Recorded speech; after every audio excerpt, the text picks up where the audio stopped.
गाडगेनगर पंचवटी चौकात पार्किंग केलेल्या दुचाकी चोरी गेल्याने याच तपासात गाडगेनगर असताना त्यांना गुप्त माहितीवरनं ताब्यात घेतलेल्या 5 विधी संघर्षित बालकांकडनं चक्क 11 चोरीच्या दुचाकी जप्त करण्यात आल्याने अनेक दुचाकी चोरीची घटना आता उघडकीस आल्या आहेत।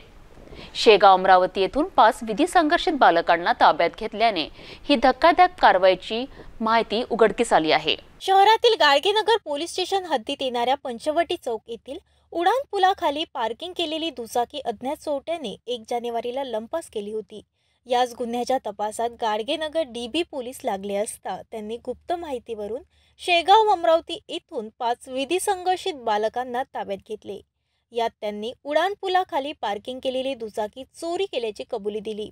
पोलिसांनी 5 विधी संघर्षित बालकांकडून विविध ठिकाणावरून चोरी केलेल्या एकूण 30,30,000 रुपये किमतीच्या 11 दुचाकी जप्त करण्यात आल्या। ही कारवाई शहर पोलीस आयुक्त नवीनचंद्र रेड्डी, उपायुक्त सागर पाटील यांच्या आदेशाने एसीपी पूनम पाटील यांच्या मार्गदर्शनात गाडगेनगर पोलीस निरीक्षक गजानन गुल्हाने यांच्या नेतृत्वात डीबी पथकाचे पोलीस उपनिरीक्षक गणेश राऊत, पोलीस कर्मचारी नीलकंठ गवई, संजय इंगळे, दुलाराम देवकर, सचिन बोरकर, जयसेन वानखडे, बंडू खडसे, मतीन शेख, दिनेश टवले यांनी केली।